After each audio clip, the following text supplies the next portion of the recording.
자, 안녕하세요, 여러분. 꽃보다 취업 강원 대표입니다. 오늘 여러분들한테 GS 리테일 채용 공고를 가지고 왔습니다. 오늘도 공고 부분을 살짝 보고 차소서 분석에 대해서 디테일하게 말씀드릴게요.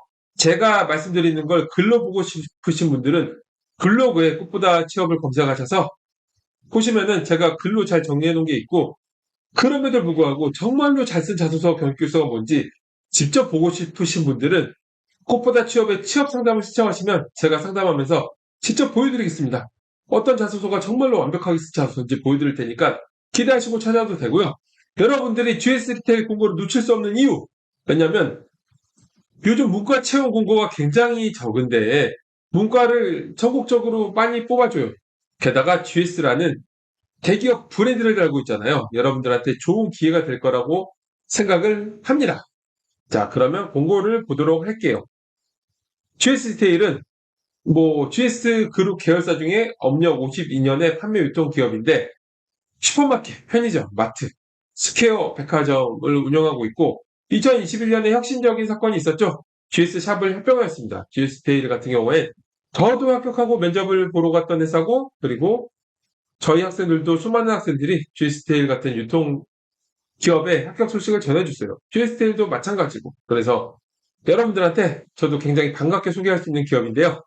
자, 그러면 공고를 보도록 할게요. 자, 공고 편의점 사업부에 편의점 샛별이가 굉장히 생각나는 기업인데 자, 편의점 GS25의 영업관리 OFC를 채용을 하고 있고, OFC는 오퍼레이션 필드 카운셀러라고 되어 있습니다. 이런 부분들을 여러분들이 확인하셔서 지원하셔야 되고요. 그리고 이제 구성원이 되는 과정 이런 것들이 있는데 일단은 접수가 9월 11일까지입니다. 그걸 꼭 명심하시고 바로 자소서로 넘어가도록 하겠습니다.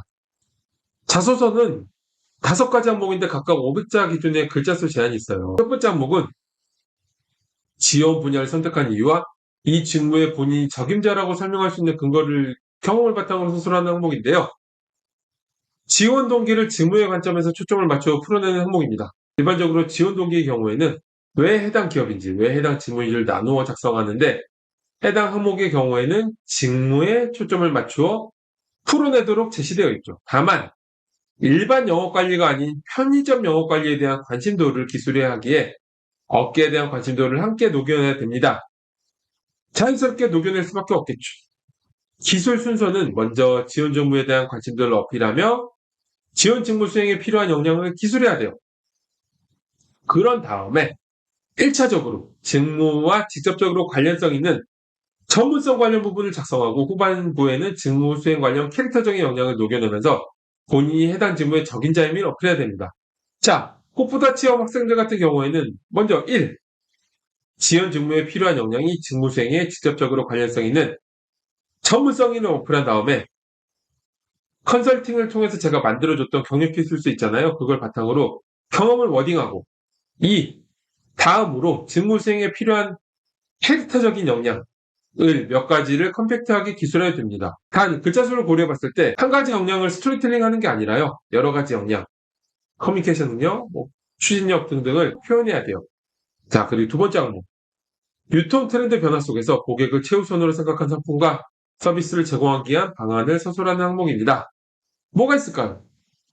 가장 이슈되는 건 예를 들면 그런 게 있겠죠. 이대로 하라는 게 아니라 예를 들어서 비대면, 온라인 채널, MZ세대 등 최근 유통 트렌드의 변화를 먼저 기술하고서 그러한 변화 속에서 고객을 최우선으로 생각한 상품과 서비스 제공에 대한 아이디어를 기술하면 됩니다.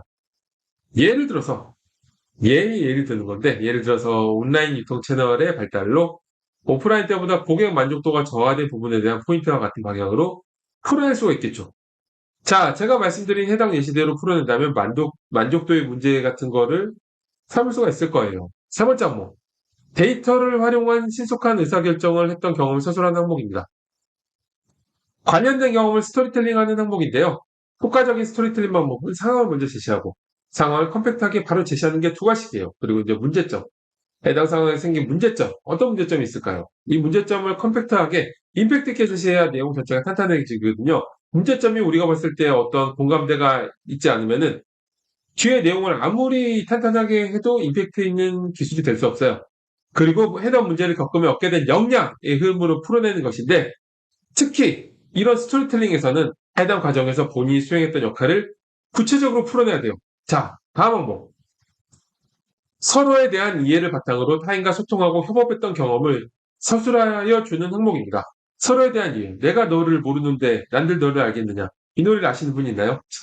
아무튼 다 모르겠죠. 이제 여러분들하고 저하고 제가 보기엔 여러분 또래처럼 보이겠지만 나이가 굉장히 많아서 자 관련 경험을 스토리텔링 한다고 봅니다. 위에 스토리텔링에 대한 설명을 참고해서 풀어내면 되는데 다만 이런 항목 있죠.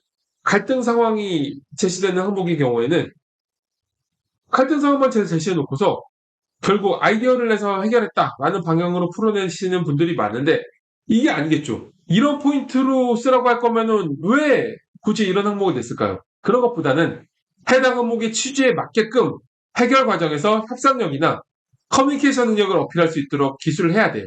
그렇게 해야 되는데 그렇게 안 하는 분들이 대부분입니다. 하지만 여러분들은 그렇게 해야 더 차별화된 자소를 쓸 수 있겠죠. 마지막 항목. 새로운 시각으로 습관적이고 일상화된 비유를 발견하고 개선했던 경험을 서술한 항목인데요. 이것도 관련 경험 스토리텔링하면 되는데 반복적으로 이슈가 발생하였는데 매번 임시방편적으로 대응하였던 부분이나 또는 비효율적으로 진행되었던 부분을 스스로 문제의식을 가지고 개선하거나 혹은 매뉴얼화해서 해결했던 방향으로 전개하면 좋습니다. 꽃보다 취업 학생들 같은 경우에는 제가 컨설팅을 통해서 만들어준 자소서가 있죠. 마스터 자소서에서 기존 제도나 시스템을 개선했던 경험을 그대로 넣으면 됩니다. 자, 여기까지 GS테일 채용 공고를 분석해 보았는데요.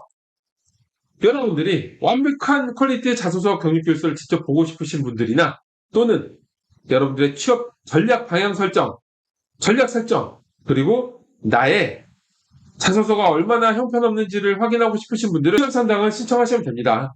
카카오 플러스 친구에서 일정을 잡고 신청하시면 되고요. 자, GS 리테일 저한테 이제 학생들이 GS 리테일 여러분들한테 좋은 기회라고 생각되고요.